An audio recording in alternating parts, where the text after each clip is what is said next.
কাশ্মীর সীমান্তে অব্যাহত ভারত পাকিস্তান সংঘাত, পারমাণবিক ক্ষেপণাস্ত্র ব্যবহারের হুমকি ইসলামাবাদের।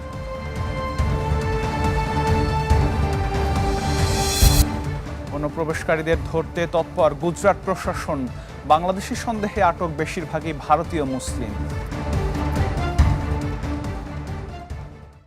গাজায় সামরিক অভিযানে ইসরায়েলের প্রধানমন্ত্রী বেনিয়ামিন নেতানিয়াহুর সাথে মতবিরোধের জেরে পদত্যাগের ঘোষণা দিয়েছেন দেশটির গোয়েন্দা সংস্থা শিন বেতের প্রধান রোনেন বার। আগামী 15 জন পদত্যাগের সিদ্ধান্ত নিয়েছেন রোনেন।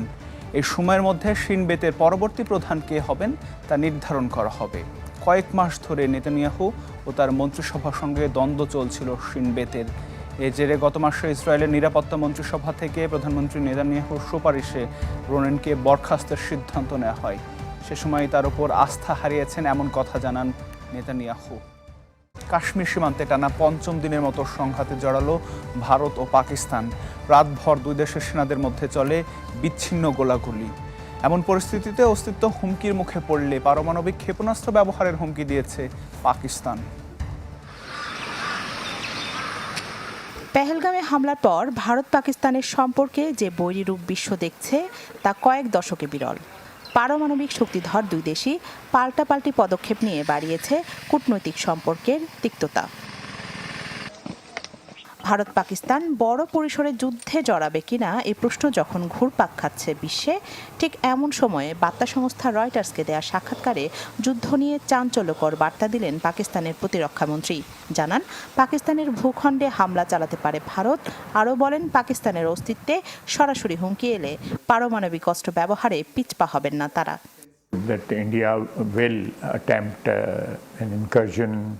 আমাদের বাহিনীগুলোকে প্রস্তুত রেখেছি, কারণ ভারতের হামলা আসন্ন।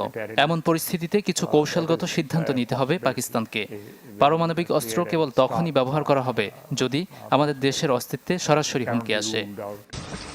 এদিকে মঙ্গলবার মধ্যরাতে টানা 5মবারের মতো সীমান্তে গোলাগুলি করেছে দুই দেশের সেনারা। বিচ্ছিন্ন সংঘর্ষের খবর এসেছে নিয়ন্ত্রণ রেখায় থাকা কুপওয়ারা, বারামুল্লা ও আখনুর সেক্টর থেকে। দুই পক্ষের সংঘর্ষের মধ্যেই আকাশসীমা লঙ্ঘনের অভিযোগে ভারতের একটি কোয়াডকপ্টার ড্রোন ভূপাতিত করার দাবি করেছে পাকিস্তান। দেশটির নিরাপত্তা কর্মকর্তাদের দাবি, ভারতীয় সেনারা জম্মু ও কাশ্মীরের কাছে ভিমবার জেলার মানাওয়ার সেক্টরে ড্রোন ব্যবহার করে নজরদারির চেষ্টা করছিল। 22 এপ্রিল পেহেলগামে হামলার পর থেকেই জঙ্গি নির্মূলে অভিযান চালাচ্ছে ভারতীয় সেনারা। চলছে ব্যাপক ধরপাকড়, জঙ্গিবাদে জড়িত থাকার অভিযোগে গুড়িয়ে দেওয়া হচ্ছে অনেকের ঘরবাড়ি। অভিযানের সুবিধার্থে ও পর্যটকদের নিরাপত্তার স্বার্থে কাশ্মীরের 48টি পর্যটন কেন্দ্র সাময়িকভাবে বন্ধ করেছে ভারতের কেন্দ্রীয় সরকার। আর যেসব পর্যটন কেন্দ্র খোলা আছে সেগুলোতে বাড়ানো হয়েছে নিরাপত্তা। ভারত পাকিস্তানের চলমান উত্তেজনা কমাতে জরুরি পদক্ষেপ নেওয়ার আহ্বান জানিয়েছেন তুরস্কের প্রেসিডেন্ট রিসেপ তাইয়েপ এরদোয়ান। দুই দেশের মধ্যে শান্তি প্রতিষ্ঠায় এখনই উদ্যোগ না নিলে পরিস্থিতি আরও ভয়াবহ সংকটের রূপ নিতে পারে, এমন শঙ্কার কথাও জানান তিনি। গুজরাটের চান্ডোলা লেক এলাকায় বাংলাদেশি অনুপ্রবেশকারীদের অবৈধ স্থাপনা ভেঙে ফেলার কাজ শুরু করেছে প্রশাসন। মঙ্গলবার সকালে কঠোর নিরাপত্তার মধ্যে আহমেদাবাদ মিউনিসিপ্যাল কর্পোরেশনের উদ্যোগে ভেঙে ফেলার কাজ শুরু হয়। এই কাজে ব্যবহার করা হয়েছে প্রায় 50টি জেসিবি ও 100-র বেশি ট্রাক। মোতায়েন ছিল প্রায় 2000 নিরাপত্তারক্ষী। এর আগে শনিবার ভোর থেকে সোমবার রাত পর্যন্ত 6500 মানুষকে বাংলাদেশি সন্দেহে আটক করা হয়। তবে নিশ্চিতভাবে মাত্র 450 জনকে বাংলাদেশি বলে চিহ্নিত করতে পেরেছে প্রশাসন। আটক হওয়া বাকিদের জিজ্ঞাসাবাদ চলছে। পুলিশ বলছে, গ্রেপ্তার হওয়া অনেকেই প্রথমে বাংলাদেশ থেকে নেপাল যান, পরে অবৈধভাবে পশ্চিমবঙ্গে প্রবেশ করেন তারা। কানাডার ফেডারেল নির্বাচনে টানা 4র্থবারের মতো জয় পেয়েছে ক্ষমতাসীন লিবারেল পার্টি। প্রধানমন্ত্রী হিসেবে দায়িত্ব অব্যাহত থাকবেন মার্ক কার্নি, যেখানে বড় চ্যালেঞ্জ হবে মার্কিন প্রেসিডেন্ট ট্রাম্পের চাপিয়ে দেওয়া বাণিজ্য যুদ্ধ মোকাবিলা। ট্রাম্পের সাথে বাণিজ্য যুদ্ধ ও যুক্তরাষ্ট্রের একের পর এক চোখ রাঙানি পরিস্থিতি সামলাতে শেষমেশ একজন ব্যাংকারের ওপরই ভরসা করল কানাডা। এরই প্রমাণ মিলল সাধারণ নির্বাচনের ফলাফলে, যাতে টানা 4র্থবারের মতো জয় পেয়েছে ক্ষমতাসীন লিবারেল পার্টি। জাস্টিন ট্রুডোর পদত্যাগের পর প্রধানমন্ত্রী মার্ক কার্নি ক্ষমতায় বসেই ঘোষণা দেন আগাম নির্বাচনের। মাত্র 2 মাস পরেই পুনরুদ্ধার করলেন মসনদ। তাই জয় নিশ্চিত করেই ঘোষণা দিলেন হার না মানার। our water, our country. যুক্তরাষ্ট্রের সাথে কানাডার যে সম্পর্ক ছিল সেটি সমাপ্ত। বর্তমানে তাদের যে যুদ্ধ চলছে তাতে হার মানবে না কানাডা। আমরা শেষ পর্যন্ত লড়ে যাব। Is trying to break us. গেল ডিসেম্বরেও পতনের মুখে ছিল লিবারেলদের জনপ্রিয়তা, তবে ট্রাম্পের হুঁশিয়ারির পর থেকে উঠতে থাকে জনপ্রিয়তার পারদ। তাই জয় হয়তো অনিবার্যই ছিল সাবেক ব্যাংকার মার্ক কার্নির। সেটি আজ করেই হয়তো ফল ঘোষণার আগেই পরাজয় মেনে নিলেন বিরোধী কনজারভেটিভ পার্টির নেতা পিয়েরে পলিয়েভোরে। ভরাডুবির পর পদত্যাগ করেন নিউ ডেমোক্রেটিক পার্টির নেতা জগমিত সিং।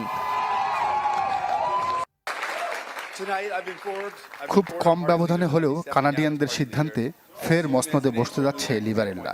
আমরা এই দৌড় থেকে সরে আসছি, তবে আমরা সরকারকে সহায়তা করে যাব এবং কানাডার উন্নয়নে কাজ অব্যাহত রাখব। সোমবার শুরু হয় মূল ভোটাভুটি, তবে এর আগেই আগাম ভোট দেন রেকর্ড সংখ্যক ৭৩ লাখ ভোটার। বিদ্যুৎ বিপর্যয়ের কবলে ইউরোপের কয়েক দেশ। দীর্ঘ সময় ধরে চলা ব্ল্যাকআউটের কবলে নজিরবিহীন ভোগান্তিতে পড়ে স্পেন ও পর্তুগালের বাসিন্দারা। মঙ্গলবার স্থানীয় সময় দুপুর 12:30টায় বিদ্যুৎহীন হয়ে পড়ে স্পেন ও পর্তুগাল। এতে লিফট ও মেট্রো রেলে আটকে পড়ে হাজারো মানুষ। ট্রাফিক সিগন্যাল কাজ না করায় গণপরিবহন ব্যবস্থায় দেখা দেয় তীব্র অচল অবস্থা। স্পেনের প্রধানমন্ত্রী পেদ্রো সানচেজ জানান, 12 ঘন্টার চেষ্টায় 50% বিদ্যুৎ পুনরুদ্ধার করতে পেরেছে দেশটি। পর্তুগিজ প্রধানমন্ত্রী লুইস মন্টেনেগ্রো বলেন, এই বিপর্যয়ের কারণ জানতে চলছে তদন্ত, তবে প্রাথমিকভাবে কোনো সাইবার হামলার প্রমাণ পাওয়া যায়নি। চরম তাপমাত্রার পার্থক্যকে বিদ্যুৎ বিভ্রাটের কারণ হিসেবে দেখছে পর্তুগালের গ্রিড অপারেটর REN। দুই দেশের পাশাপাশি সাময়িক বিদ্যুৎহীন হয়ে পড়ে ফ্রান্স ও ইতালির কিছু অঞ্চল।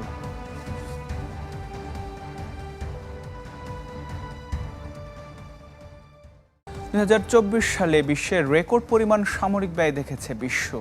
এক বছরে এই ব্যয় 9.4% বেড়ে দাঁড়িয়েছে $2.7 ট্রিলিয়ন, যা একই বছরে বিশ্বের মোট জিডিপির 2.5%।